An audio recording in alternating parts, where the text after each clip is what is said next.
বিসমিল্লাহির রহমানির রহিম। সকল প্রশংসা মহান আল্লাহ তাআলার, যিনি পরম দয়ালু ও সর্বশক্তিমান। বিশ্বনবী সাল্লাল্লাহু সাল্লাম নূরের তৈরি না মাটির তৈরি, এবং সাধারণ মানুষ কি নূরের তৈরি হতে পারে? ৩রা মে ২০১৫ রবিবার উত্তর চব্বিশ পরগনা জেলার গোপালপুর মোড়ে অল ইন্ডিয়া সুন্নাতুল জামাত আয়োজিত ও মাগরিবে বাঙ্গাল আঞ্জুমানে ওয়াইজিনের পরিচালনায় আয়োজিত সমাধানী সমাবেশে বিশ্বনবী সাল্লাল্লাহু আলাইহি ওয়াসাল্লাম নূরের তৈরি না মাটির তৈরি, এবং সাধারণ মানুষ কি নূরের তৈরি হতে পারে, এ বিষয়ে আলোচনা করছেন আলহাজ মুফতি আব্দুল কাইয়ুম সাহেব। প্রযোজনা ও পরিবেশনায় mobile Mona Lisa and audio, Bagjola বাজার, উত্তর চব্বিশ পরগনা। নাহমাদুহু ওয়া নুসাল্লি আলা রাসূলিহিল কারীম। আম্মা বা'দ, ফাউযু বিল্লাহি মিনাশ শাইতানির রাজীম।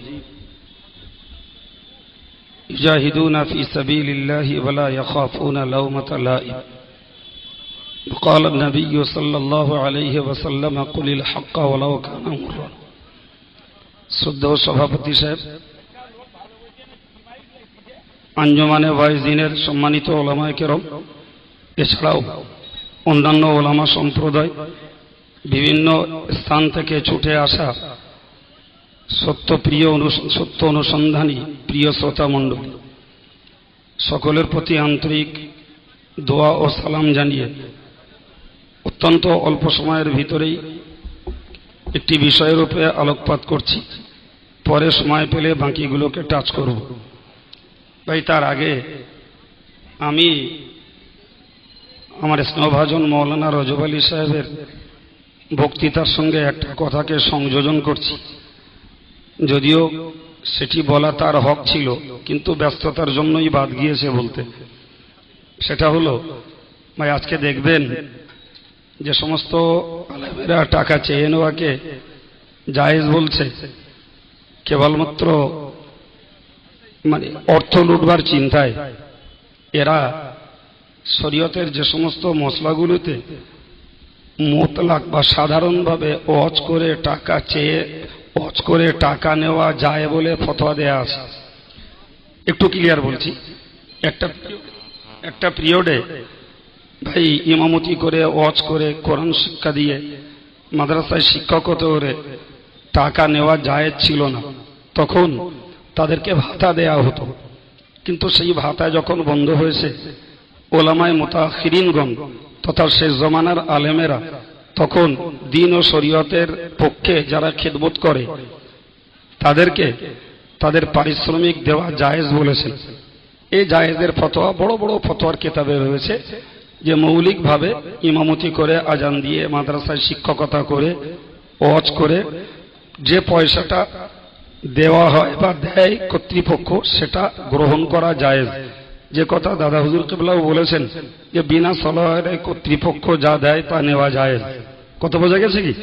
আজকের যারা এই মানুষকে দলিল দিচ্ছে, এই 20টা কিতাবের দলিল, 30টা কিতাবের দলিল, এই দলিলগুলো হলো সবই ওই মূল টাকা নেওয়া জায়েজ ওইটার দলিল।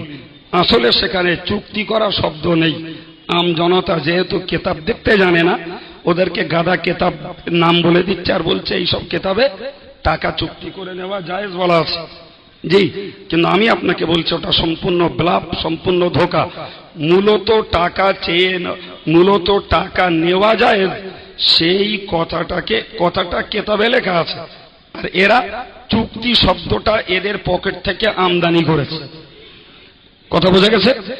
এই কথাটা মার পেছে রাখুন, তা না হলে ভাই পিঠ বাঁচাতে হয়তো আবার দেখা যাবে যে কে একজন বলবে যে এই কিতাবে টাকা চুক্তি করে নেওয়া জায়েজ আছে। আমি আপনাদেরকে দায়িত্ব নিয়ে বলছি, পৃথিবীর কোনো প্রামাণ্য তাফসীর ফিকহের কিতাব কোথাও চুক্তি করে নেওয়া জায়েজ লেখা নেই। তবে মূল ওয়াজ করলে পারিশ্রমিক হিসাবে যেটা দেয় সেটা নেওয়া জায়েজ আছে।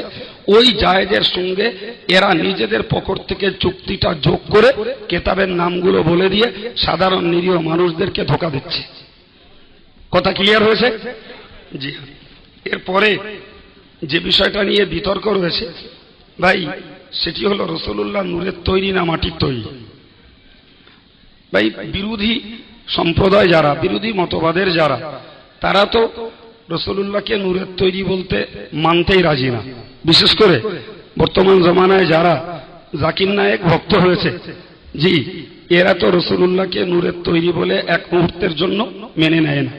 এমনকি এদের পাশাপাশি থাকতে থাকতে সিলসিলায়ে ফুরফুরা শরীফের মতাদর্শের ছেলেরাও তারা সংশয়ের মাঝখানে যে রাসূলুল্লাহ নূরের তৈরি না মাটির তৈরি এ নিয়ে ফুরফুরা মতাদর্শের মানুষদের ভিতরেও এক পর্যায়ের মতভেদ তৈরি হয়েছে। জি, আমি আপনাদেরকে তার তথ্যগুলো পেশ করার আগে কোরআন শরীফের দুটো আয়াত পড়ছি, খুব ক্লিয়ার কাট বুঝুন। একটা আয়াত হলো কোরআন শরীফে মহান আল্লাহ বলেছেন, কুল, ওগো নবী তুমি বলো, ইন্নামা আনা বাশারুম মিসলুকুম, আমি তোমাদের মতো একজন মানুষ। ঠিক আছে, তাহলে আল্লাহ তার নবীকে দিয়ে বলিয়ে নিলেন যে আমি তোমাদের মতো একজন মানুষ। তাহলে এই আয়াত থেকে সরাসরি বুঝতে পারা যাচ্ছে নবী মানুষ। আর কোরআন শরীফের প্রচুর আয়াত রয়েছে যে আয়াতগুলো থেকে সাধারণভাবে প্রমাণিত হয়েছে মানুষ মাটির তৈরি। সেই বিধায় তাদের বক্তব্য হলো যে নবী যখন মানুষ আর মানুষ যখন মাটির উপাদানে তৈরি, তাদের বক্তব্য নবীও মাটির তৈরি। কথা ক্লিয়ার হয়েছে? অপরদিকে কোরআন শরীফে আরেকটি আয়াত রয়েছে, কদ জাআকুম মিনাল্লাহি নূর, জি, আল্লাহ বললেন তোমাদের কাছে এসেছে আল্লাহ পাকের পক্ষ থেকে একটি নূর। কথা বোঝা গেল? ভাই, এই নূরটা থেকে কি মর্ম, এই নূরটা কি? পরে বলা হয়েছে ও কিতাবুম মুবিন, আর তোমাদের কাছে এসেছে প্রকাশ্য কিতাব। তাহলে ভাই এই মাঝখানে একটা অ শব্দ রয়েছে, অ শব্দটার বাংলা অর্থ এবং, তার মানে কি দাঁড়িয়েছে যে আল্লাহর পক্ষ থেকে এসেছে একটি নূর এবং একটি কিতাব। তাহলে কিতাব যখন কোরআন শরীফ, তাহলে নিশ্চয়ই নূরটার কোরআন শরীফ নয়, অন্য কিছু। কথা ক্লিয়ার? জি, সেখানে বলা হয়েছে যে আমি এক এক করে আপনাকে গুটি কতক কথা বলছি। জি, ইমাম আবু জাফর মুহাম্মদ ইবনে জারির তিনি একটি তফসির লিখেছেন, তফসিরটির নাম হলো তফসিরে তাবারি। সেই কিতাবে তিনি উল্লেখ করছেন খণ্ড নম্বর 6 পৃষ্ঠা নম্বর 86, তিনি তাতে লিখছেন যে কদ জাআকুম মিনাল্লাহি নূর ওয়া কিতাবুম মুবিন, ইয়ানি বিন নূরি মুহাম্মাদান সাল্লাল্লাহু আলাইহি ওয়াসাল্লাম। বলুন সুবহানাল্লাহ। তাহলে ইমাম আবু জাফর তাবারি তিনি তার তফসিরে তাবারিতে উল্লেখ করছেন যে কোরআন শরীফের নূর শব্দটা রাসূল করিম সাল্লাল্লাহু আলাইহি ওয়াসাল্লামকে বোঝানো হয়েছে। ভাই, হযরত আলাউদ্দিন আলী ইবনে মুহাম্মদ, যিনি একটি খাজেন নামে পরিচিত, তার তফসিরটাকে বলা হয় তফসিরে খাজেন। তিনি ওই আয়াতের ব্যাখ্যায় লিখছেন, জি, ইয়ানি বিন নূরি মুহাম্মাদান সাল্লাল্লাহু আলাইহি ওয়াসাল্লাম ইন্নামা সাম্মাহুল্লাহু নূর। জি, নূর থেকে মতলব হলো রাসূল করিম সাল্লাল্লাহু আলাইহি ওয়াসাল্লাম, আল্লাহ তাকে নূর বলে সম্মানিত করেছেন। ভাই, 4 নম্বরের কথা বলছি, একটি তফসির, তফসিরটার নাম হলো তফসিরে নাসাফি। ওই তফসিরে নাসাফিতে উল্লেখ করা হয়েছে, জি ভাই, নূরু মুহাম্মাদুন আলাইহিস সালাতু ওয়াস সালাম, এই নূর থেকে মতলব হলো নবী মুহাম্মদ সাল্লাল্লাহু আলাইহি ওয়াসাল্লাম। ভাই, ইমাম ফখরুদ্দিন রাজি তার তফসিরে কবিরের 3য় খণ্ড 395 পৃষ্ঠা লিখেছেন, আন্নাল মুরাদা বিন নূরি মুহাম্মাদুন সাল্লাল্লাহু আলাইহি ওয়াসাল্লাম। তাহলে নূর থেকে মতলব হলো নবী মুহাম্মদ সাল্লাল্লাহু আলাইহি ওয়াসাল্লাম। ইমাম জালালউদ্দিন সিউতি তার তফসিরে তিনি লিখছেন, কদ জাআকুম মিনাল্লাহি নূর ওয়া নূরুন নবী সাল্লাল্লাহু আলাইহি ওয়াসাল্লাম। জি, তাহলে এ থেকেও প্রমাণিত হলো যে নবী মুহাম্মদ নূর থেকে মর্ম হলো নবী মুহাম্মদ। তফসিরে জালালাইনের 97 পৃষ্ঠা আছে। হযরত আল্লামা আলুসি বাগদাদি, জি, তিনি তার তফসিরে রুহুল মাআনিতে লিখছেন, কদ জাআকুম মিনাল্লাহি নূর ওয়া নূরুন আযীমুন ওয়া নূরুল আনওয়ারিন নবিয়্যিল মুখতার সাল্লাল্লাহু আলাইহি ওয়াসাল্লাম ইলা যাহাবা কাতাদা ওয়া জাজ্জাজ। হযরত ইমাম জাজ্জাজ, ইমাম একজন মুফাসসির কাতাদা, তিনি বলেছেন যে এই নূর থেকে মতলব হলো নবী মুহাম্মদ সাল্লাল্লাহু আলাইহি ওয়াসাল্লাম। ভাই, আল্লামা ইসমাইল হাক্কি আফিন্দি তিনি তার তফসিরে রুহুল বায়ান 2য় খণ্ড 269 পৃষ্ঠা লিখছেন, কিলা আল মুরাদু বিল আউয়ালি হুয়া রাসূল সাল্লাল্লাহু আলাইহি ওয়াসাল্লাম, অর্থাৎ নূর থেকে মতলব হলো রাসূল করিম সাল্লাল্লাহু আলাইহি ওয়াসাল্লাম। এরপরে ভাই হযরত ইমাম বাগাবী তিনি তার তফসিরে লিখেছেন, জি, মাআলিবুত তানজিল কিতাবের 2য় খণ্ড 23 পৃষ্ঠায়, কদ জাআকুম মিনাল্লাহি নূর ইয়ানি বিন নূরি মুহাম্মদ সাল্লাল্লাহু আলাইহি ওয়াসাল্লাম। ভাই, এতগুলো তফসিরের কথা আপনাদের কাছে ব্যক্ত করেছি। এছাড়া আমি আপনাকে বলছি আরো তফসিরে বাইজাবি 333 পৃষ্ঠা, তিনি লিখছেন قد جاءكم من الله نور يعني القرآن فإنه الكاشف لظلمات الشك والضلال والكتاب الواضح والإعجاز وقيل يريد بالنور محمد صلى الله عليه وسلم জি তাহলে তিনি একদিকে নূর থেকে কিতাব মর্ম নিলেও নূর থেকে তিনি বুঝিয়েছেন নবী মুহাম্মদ সাল্লাল্লাহু আলাইহি ওয়াসাল্লাম ভাই তাফসীরে ফাতহুল কাদির সেখানে পরিষ্কার লেখা রয়েছে যে আলা বায়ানি আন্না মুহাম্মদ সাল্লাল্লাহু আলাইহি ওয়াসাল্লাম ভাই তাহলে তারও বক্তব্য তাই যে এতগুলো তাফসীর থেকে আমরা বুঝলাম যে কোরআন শরীফে কদ জাআকুম মিনাল্লাহি নূর শব্দটি ব্যবহার হয়েছে রাসূল করিম সাল্লাল্লাহু আলাইহি ওয়াসাল্লামকে লক্ষ্য করি এই আয়াতগুলোর ভিত্তিতে আমরা তাফসীর থেকে এই তথ্যের সমাধান পাই যে নবী পাক সাল্লাল্লাহু আলাইহি ওয়াসাল্লাম নূর এবং তাকে যে মানুষ বলা হয়েছে অন্য আয়াত পাকে তাহলে এক কথায় বলতে পারা যায় তার মৌলিক উপাদান নূর কিন্তু তার মানব দেহটি গঠিত মানব যেহেতু গঠিত হয়েছে মানুষের আকারে মানুষের হেদায়েতের জন্য এই জন্যই মানব সমাজে তাকে পাঠিয়ে মানুষ বলে প্রচার করা হয়েছে কিন্তু তার মৌলিক উপাদান বলি আর তার গুণাগুণ বলি সম্পূর্ণ নুরানি গুণ জোরে বলুন সুবহানাল্লাহ নারায়ে তাকবীর ভাই আমার তিনি সম্পূর্ণ নুরানি গুণের বক্তব্য আমার এজন্যই সারা পৃথিবীর মানুষেরা যে রক্ত গোশতে তৈরি সারা পৃথিবীর মানুষদের দুটি হাত দুটি কান দুটি পা সেই সঙ্গে নাক মুখ জিহ্বা সব রাসূলের মতোই কিন্তু আপনি বলুন প্রিয় রাসূল সাল্লাল্লাহু আলাইহি ওয়াসাল্লামের চোখ কান নাক মুখ হাত কোনটির গুণের সঙ্গে সারা পৃথিবীর কোন মানুষের কোথাও কি মিল আছে বাবা এখন মিল আছে কোথাও কোনো মিল নেই ভাই যেমন দৈহিক গঠন এবং গুণাগুণে রাসূলের সঙ্গে সারা পৃথিবীর কোনো মানুষের মিল নেই তেমন শরীয়তের মশলাগত দৃষ্টিতে প্রিয় নবী সাল্লাল্লাহু আলাইহি ওয়াসাল্লামের সঙ্গে পৃথিবীর অন্য মুসলমানদের মশলাও অনেক ক্ষেত্রে আলাদা ভাই সুতরাং রাসূল করিম মানুষ আকারে পৃথিবীতে এলেও তার গুণগত দিকটা নূর দিয়ে আল্লাহ বানিয়েছেন যে কারণে পৃথিবীর 750 কোটি বর্তমান মানুষ আর বিগত দিনের কত কোটি আগামীতে কত আসবে এই হাজারো কোটি মানুষের সঙ্গে প্রিয় রাসূল সাল্লাল্লাহু আলাইহি ওয়াসাল্লামের গুণের সঙ্গে তার কোনো গুণের মিল হতে পারে না সুতরাং যারা ওই আয়াত পাক যে আল্লাহ নবীকে বলেছেন তুমি বলো আমি তোমাদের মতো মানুষ ওই আয়াত পাকের ভিত্তিতে যারা নবীকে মাটির তৈরি বলছেন তাদের জন্য ধিক্কার এটাই যে যদি নবী মাটির তৈরি হয় তুমিও মাটির তৈরি তাহলে নবীর জীবনের গুণের সঙ্গে তোমার জীবনের কর্ম আর গুণের এক বিন্দু পরিমাণ মিল নেই কেন কথা বলা যাচ্ছে ভাই আমার এর উপরে প্রচুর পরিমাণে তথ্য আমি তথ্যগুলো পড়ে আপনাকে শোনাবো সত্যিকারের সম্ভবপর সময় আমার কাছে নেই তবুও আমি বলছি রাসূলের জীবনের একটি উল্লেখযোগ্য কিতাব মাওয়াইবুল লাদুনিয়া সেই কিতাবে বলা আছে روى عبد الرزاق عن جابر بن عبد الله قال قلت يا رسول الله بأبي أنت وأمي أخبرني عن أول شيء خلق الله تعالى قبل الأشياء قال يا جبرائيل أنا الله تعالى خلق قبل الأشياء نور نبيك জি রাসূল করিম ইন্নাল্লাহ তাআলা খালাকা ক্বাবলা আল আশিয়া নূরা নবী হযরত আব্দুর রাজ্জাক হযরত জাবের থেকে রিওয়ায়াত করছেন যে রাসূলুল্লাহকে আমি বলেছিলাম হুজুর আমার আব্বা মা আপনার জন্য কুরবান হয়ে যাক আল্লাহ তাআলা কোন বস্তুকে সর্বপ্রথম সৃষ্টি করেছেন তো রাসূল বললেন হে জাবের আল্লাহ তাআলা সকল বস্তুর পূর্বে তোমাদের নবী নূরকে সৃষ্টি করেছেন জি ভাই মাওয়াইবুল লাদুনিয়া প্রথম খণ্ড 9 পৃষ্ঠা লাম্মা খালাকাল্লাহু তাআলা মা আদম আলামাহু ক্বালা ইয়া রাব্বি কুনিয়াতি আবা মুহাম্মদ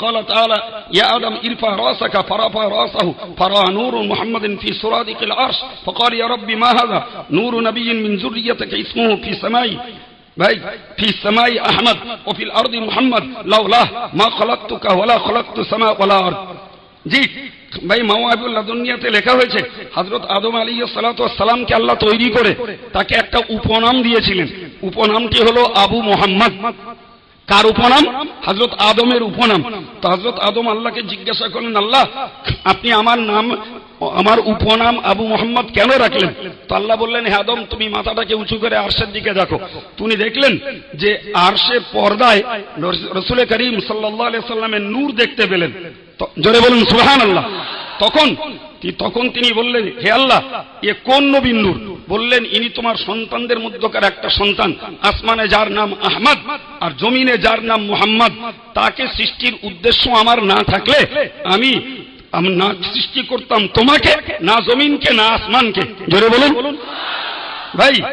এইরূপ আপনি দেখুন মিশকাত শরীফে 513 পৃষ্ঠায় একটি হাদিস রয়েছে, ওয়াসাউখবিরুকুম বিআউয়ালি আমরি দাওয়াতু আবি দাওয়াতু ইব্রাহিম ওয়া বাশারাতু ঈসা ওয়া রুইয়া উম্মি আল্লাতী রাআত হিনা ওয়াদাআতনি ওয়া কদ খরাজা লাহা নূরুন আদা লাহা মিনহু কুসুরুশ শাম। হযরত আম্মাজান আমিনা রাদিয়াল্লাহু আনহা এই রাসূলুল্লাহ বলছেন যে আমি আমার পৃথিবীতে আগমনের প্রাথমিক খবরটা কি বলবো? বলে হুজুর বললেন যে আমার পূর্ব পিতা হযরত নবী ইব্রাহিম দোয়া করেছিলেন, সেই দোয়ার বরকত স্বরূপ আমি পৃথিবীতে এসেছি, এবং আমার পূর্বে নবী ঈসা আমার আগমনের সুসংবাদ বার্তা বিশ্বের মাঝে ছড়িয়েছিলেন, আমি সেই নবী ঈসার সুসংবাদ প্রাপ্ত মুহাম্মদ। 3 নম্বরে বললেন যে আমি হলাম আমার মা আমিনার স্বপ্ন, যে স্বপ্নটি আমার মা দেখেছিলেন আমার প্রসবের সময়। আমিনা কি স্বপ্ন দেখেছেন? ওয়াকাদ খরাজা লাহা নূরুন আদা লাহা মিনহু কুসুরুশ শাম। আমিনা বলছেন যে আমার গর্ভ থেকে বেরিয়েছে একটি নূরের দলা, যার জ্যোতিতে শাম দেশের অট্টালিকাগুলো পর্যন্ত আমার দৃষ্টিগোচর হয়ে গেছে। নারে তাকবীর! ভাইরা আমার, তো এই আয়াত থেকে পরিষ্কার বুঝতে পারা যায় যে হযরত আম্মাজান আমিনা তার গর্ভের থেকে যেটি বেরিয়েছিল প্রথম অবস্থায় ওটা তার পুত্র মুহাম্মদ বলে তিনি বোঝেননি, তিনি বুঝেছিলেন আমার গর্ভ থেকে একটি আলোর দলা বেরিয়েছে। জোরে বলুন সুবহানাল্লাহ। ভাই শেফায়ে কাজী আয়াজ প্রথম খণ্ড 48 পৃষ্ঠা হযরত ইবনে আব্বাস বলিয়াছেন হযরত আদমের সৃষ্টির 2 সহস্র বছর পূর্বে হযরত নবী সাল্লাল্লাহু আলাইহি সাল্লামের নূর আল্লাহ তাআলার দরবারে তাসবিহ পড়িতে থাকে, ফেরেশতাগণ তাহার সহিত তাসবিহ পড়িতে থাকেন। যখন আল্লাহ আদমকে সৃষ্টি করেন তখন উক্ত নূর তাহার পৃষ্ঠদেশে স্থাপন করা হয়। হযরত বলিয়াছেন আল্লাহ তাআলা আমাকে জমিনে হযরত আদমের পৃষ্ঠদেশে নাযিল করেন, তৎপরে তিনি আমাকে হযরত নূহের ঔরসে এবং হযরত ইব্রাহিম আলাইহিস সালামের ঔরসে স্থাপন করেন। তৎপরে আল্লাহ তাআলা সর্বদা গৌরবান্বিত ঔরসে পাক গর্ব সকল হইতে আমাকে স্থানান্তরিত করিতে করিতে আমার পিতামাতা হইতে আমাকে উৎপন্ন করিয়াছেন। তাহলে এ থেকে বুঝতে পারা যায় রাসূলুল্লাহর প্রাথমিক অবস্থাটা ছিল নূরের অবস্থা। ভাই জারকানি প্রথম খণ্ড 82 পৃষ্ঠা হযরত আব্দুল মুত্তালিবের শরীর হইতে মৃগনাভি সুগন্ধ বাহির হইত, তার মুখমণ্ডলে রাসূলুল্লাহ সাল্লাল্লাহু আলাইহি ওয়াসাল্লামের নূর দীপ্তিমান হইল। যখন কুরাইশ দিগের মধ্যে মহা দুর্ভিক্ষ উপস্থিত হইত তখন তাহারা আব্দুল মুত্তালিবের হস্ত ধরিয়া সাবির নামক পাহাড়ের উপর লইয়া গিয়া তাহার ললাটস্থিত নূরের ওসিলায় পানির জন্য প্রার্থনা করিতেন। আল্লাহ তাআলা সেই নূরের বরকতে অধিক পরিমাণ পানি বর্ষণ করিতেন। ভাই যখন রাসূলুল্লাহর জন্ম হয়নি, ভাই রসুল যদি মাটির আকারেই তৈরি হবেন তাহলে রসুল আব্বার ঔরস থেকে মামিনার গর্ভে আসার আগে তার দাদা আব্দুল মুত্তালিবের কপালে ওই নূর চমকাচ্ছিল, যে নূরের ওসিলা দিয়ে তৎকালীন জমানার কাফের বেঈমান বেদিনগুলো আব্দুল মুত্তালিবের হাত ধরে নিয়ে মাঠের মাঝে যে আল্লাহর কাছে দোয়া চাইতো, আল্লাহ আব্দুল মুত্তালিবের চেহারার এই উজ্জ্বল আকৃতি এই নূরের ওসিলায় পানি বর্ষণ করো। প্রিয় নবী সাল্লাল্লাহু আলাইহি ওয়াসাল্লামের নূরের ওসিলাতে আল্লাহ বিপুল পরিমাণে পানি ওদের প্রতি বর্ষণ করতেন। ভাইরা আমার, আমি আপনাদেরকে বোঝাতে চাইছি যে এ জাতীয় প্রচুর পরিমাণে তথ্য যার ভিতর দিয়ে আমরা স্পষ্ট বুঝতে পারছি যে রাসূল করিম সাল্লাল্লাহু আলাইহি ওয়াসাল্লামের মৌলিক উপাদান হলো কি বলুন? নূর। রাসূলুল্লাহর মৌলিক উপাদান হলো মূলত নূর। ভাইরা আমার, এছাড়াও একটি তথ্য আপনাদেরকে আমি শোনাবো যে তথ্যটার ভিতর দিয়ে একটা অস্পষ্টতা ফুরফুরা সিলসিলার লোকেদের মধ্যেই তৈরি হয়েছে। তথ্যটা হলো মেরকাত ও জারকানি প্রথম খণ্ড 42 পৃষ্ঠা, খুব ভালো করে বুঝুন। ইবনে জাওজি কুতুবুল আফাতে লিখিয়াছেন, কাবে আহবার বলিয়াছেন, যে সময় আল্লাহ তাআলা হযরত মুহাম্মদ সাল্লাল্লাহু আলাইহি সাল্লামকে বিশিষ্ট আকৃতিধারী করার ইচ্ছা করিলেন তখন তিনি হযরত জিবরাইল আলাইহিস সালামকে হযরতের গোর শরীফের স্থান হইতে এক মুষ্টি শ্বেত মৃত্তিকা আনায়ন করিতে হুকুম করিলেন। কি মানে হলো যে যখন রাসূলুল্লাহ কে তৈরি করার ইচ্ছা করলেন আল্লাহ জিবরাইলকে বললেন আমার নবীর কবরের কাছ থেকে এক মুঠো সাদা মাটি নিয়ে এসো। তিনি তাই করিলেন। তৎপরে ওয়াত তাসনিমের পানি দ্বারা জান্নাতের একটি পবিত্র পানীয় হলো তাসনিম, সেই পানি দ্বারা খামির করিয়া বেহেশতের নদীতে ধৌত করা হইলা, ইহাতে উহা মহা জ্যোতির্ময় শ্বেত মুক্তা হইয়া গেল। ভাই আনলেন মাটি, সেটাকে তাসনিমের পানি দিয়ে খামির করলেন, জান্নাতের নদীতে ধুলেন, সেটি শ্বেত মুক্তা হইয়া গেল। তৎপরে ফেরেশতাগণ উহা আর কুরসি, আসমান, জমিন, পর্বত, সমুদ্র সকল স্থানে ভ্রমণ করাইলেন। সুতরাং হযরত আদমকে না জানানোর পূর্বে ফেরেশতাগণ ও সমস্ত জগৎ তাহাকে চিনিতে পারিলেন। জোরে বলুন, আর একটু জোরে বলুন। তাহলে আমার নবীর পৃথিবীতে আসবার আগে আরশ মুআল্লা, জমিন আসমানের যা কিছু ছিল, খোদ হযরত আদমেরও জানার আগে সারা পৃথিবীর খোদা সৃষ্ট সকল বস্তু আমার নবী পাক সাল্লাল্লাহু আলাইহি ওয়াসাল্লামকে চিনে নিল। জোরে বলবেন। ভাই আজকের যারা ওই কোরআন শরীফে বাশার শব্দ রয়েছে, অর্থাৎ নবীকে আল্লাহ মানুষ বলতে বলেছেন, ওই বিধায় রসুলকে মাটির মানুষ বলছে। হে অপদার্থ, তোমাদের মতো এই জিনিসগুলো সব যখন মাটির তৈরি, জি, তা তোমার তৈরির আগে এরকম কোনো ব্যবস্থা হয়নি কেন গো? তুমি তো বলছো নবীও মাটির তৈরি, আমিও মাটির তৈরি, নাউজুবিল্লাহ। জি, আর বলতে বলতে এত বড় লাগাম ছাড়া, জি, নবীকে বললো নবী মাটির তৈরি, আমাদের ভাই, খুব বেশি বেশি আমাদের বড় ভাই হবে। এই কটা লোক নাউজুবিল্লাহ বললেন। হ্যাঁ জি, এত বড় অপরিণামদর্শিতার কথা যে রাসূলুল্লাহকে মাটির তৈরি বলতে বলতে কেউ বলল রাসূল মানুষ, আমাদের ভাই, বড়জোর আমাদের বড় ভাই। জি ভাই, সেই সঙ্গে এখানে আরো লেখা হচ্ছে হযরত মুহাম্মদ সাল্লাল্লাহু আলাইহি ওয়াসাল্লামের নূর আদমের ললাটে পরিলক্ষিত হইয়া থাকে এবং তাহাকে বলা হয়, হে আদম, ইনি তোমার সন্তানগণের মধ্যে শ্রেষ্ঠতম রাসূল। তৎপরে যখন হযরত হাওয়া গর্ভে হযরত শীশ জন্মগ্রহণ করেন, তখন উক্ত নূর আদম হইতে হাওয়া বিবির ললাটে স্থানান্তরিত হয়। হযরত হাওয়া বিবি প্রত্যেকবার জোড়া সন্তান প্রসব করিতেন, কিন্তু হযরত মুহাম্মদ সাল্লাল্লাহু আলাইহি ওয়াসাল্লামের কারামতের জন্য একবার কেবল শীষকে প্রসব করেন। জি, কারণ ওই শীষের শীষ যে উরসে জন্মেছে, ওই উরসে যদি জোড়া হতো তাহলে নবীর নূর ভাগ হয়ে যেত। তাই কেবলমাত্র শীষ আলাইহিস সালাম হাওয়ার গর্ভ থেকে একা জন্মেছিলেন আমার নবীর নূরকে শীষের কাছে দেওয়ার জন্য। জোরে বলুন ভাই। এইরূপ পাক ঔরসে গর্ভ পরম্পরায় তিনি হযরত আব্দুল্লাহর ঔরসে হযরত আমিনার গর্ভে, বিবির গর্ভে জন্মগ্রহণ করেন। এই যে কথাটি লেখা হয়েছে যে রসুলকে তৈরির জন্য তার কবর থেকে শ্বেত মাটি নেওয়া হয়েছিল, এটাই কিছু মানুষের মাথায় ঢুকে গেছে যে রসুল বলে মাটির তৈরি। আমার বক্তব্য, যে মাটিটা রসুলুল্লাহ নিয়েছিলেন তার দেহের আকৃতিটাকে গড়বার জন্য, জি, যদি ধরে নিই যে রসুলের দেহের আকৃতিটা ওই মাটি দ্বারা তৈরি, ভাই আমি আপনাকে বলবো তাহলে যে মাটিটাকে নিয়ে, যে মাটিটা রসুলের কবর থেকে নেওয়া হয়েছে এবং তাসনিমের পানি দিয়ে খামির করা হয়েছে আর জান্নাতের নদীর পানিতে ধৌত করা হয়েছে, সেটা শ্বেত মুক্তে পরিণত হয়েছে। তাহলে যদিও নিয়েছিলেন মাটি, কিন্তু পরবর্তীকালে সেটাই নূরের রূপ পেয়েছে। জোরে বলুন। সর্বোপরি রসুলের গুণের সঙ্গে যখন পৃথিবীর হাজারো কোটি মানুষের কোনো মিল নাই, তাহলে রসুল মানুষ মাটির তৈরি হিসাবে রসুলকে মাটির তৈরি ভাববো আমরা। আজকের অল ইন্ডিয়া সুন্নতুল জামাতের পক্ষ থেকে দ্ব্যর্থহীন ভাষায় আপনাদের কাছে ঘোষণা করছি যে এ পর্যন্ত এই বিষয়ের উপরে পার্টিকুলার কোনো আলোচনা, কোনো বক্তব্য আমাদের পক্ষ থেকে কোনো সমাবেশ প্রোগ্রাম করা হয়নি। তবে বিষয়টা ইন্টারনেটে এবং ফেসবুকে প্রচুর পরিমাণে মানুষেরা বিতর্ক করে।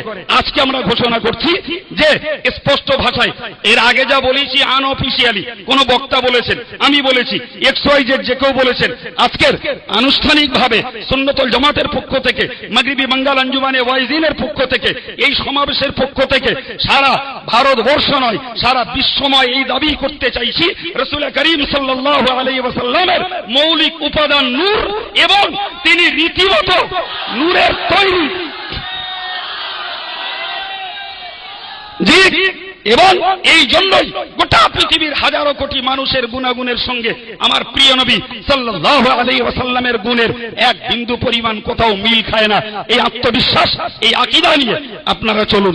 জি, সঙ্গে এটাকে মনে রাখুন। আমি আপনাকে বলবো ভাই, জি, যদিও বিশেষ নির্দিষ্ট বক্তা রয়েছে, তিনি মাগরিবের পরে বলবেন, তবুও আমি 1 মিনিট শুধু বিষয়টাকে মোকাম্মল সম্পন্ন করার জন্য বলছি যে নবী যখন নূরের তৈরি, নবীর রক্তে তৈরি, হযরত ফাতেমা তুজ-জোহরা রাদিয়াল্লাহু আনহা তিনি নিজেকে নূরের তৈরি বলে আখ্যায়িত করেননি। ভাই আজকের XYZ যদি কেউ বলে, জিজ্ঞাসা করছে শ্রোতাদের আপনারা কিসের তৈরি, তো হচ্ছে মাটির তৈরি। বলছে আপনারা কিন্তু মাটির তৈরি, আমি কিন্তু নূরের তৈরি।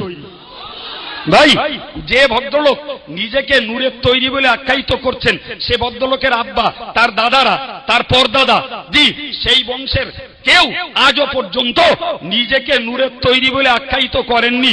আসলে এ ভদ্রলোকের চিন্তা হলো ঈমান থাকার যাক, আর যা পারে হোক গে যা। এমন কিছু কথা বলবো যে অল্প দিন যেন লোক আমারে চিনে ফেলে আর আমারে নিয়ে দাওয়াতে না চায়, এটাই হলো এর মূল ধান্দা। কথা বুঝতে পেরেছেন?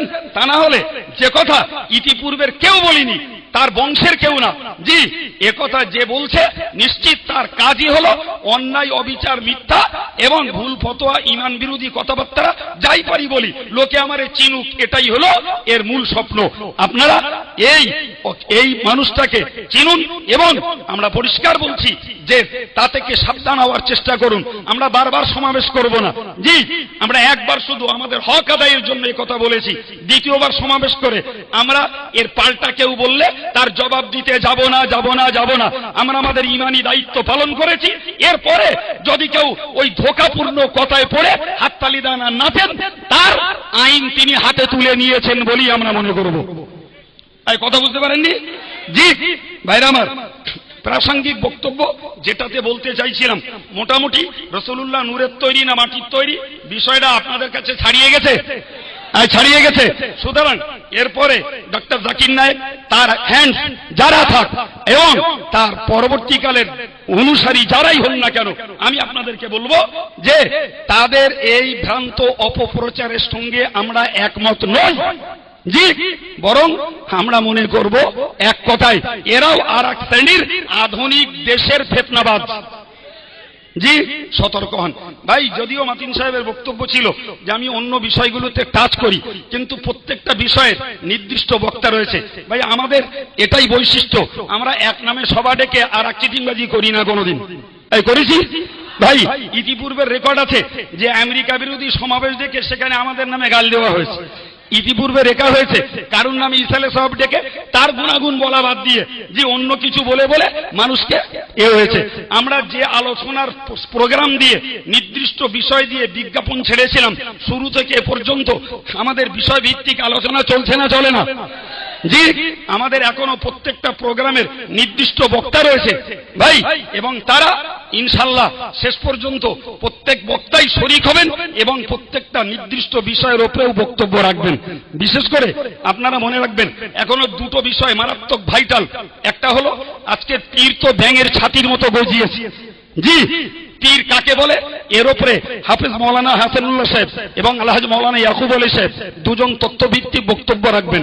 সবথেকে মারাত্মক সেটি হলো যে সুন্নতুল জামাতের আলেমদের সঙ্গে সিলসিলায়ে ফুরফুরা শরীফের কারো আলেম বা আওলাদদের সঙ্গে বিরোধ কেন, এর জবাবের যোগ্য দায়িত্ব দেয়া রয়েছে আলহাজ মাওলানা মুফতি আব্দুল মাতিনি সাহেবের উপর।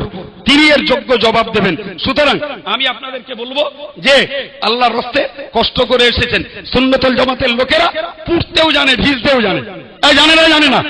জি ইতিপূর্বে জামিয়া সবাই এরা ভিজেছে, ইতিপূর্বে কলকাতা সমাবেশে এরা রোদি পুড়েছে, তাও হয়নি।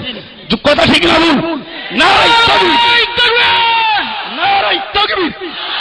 সিলসিলায়ে মুজাদ্দিদে জামান আহলে সুন্নাতুল জামাত, অল ইন্ডিয়া সুন্নাতুল জামাত কমিটি, জামিয়া রহমানিয়া,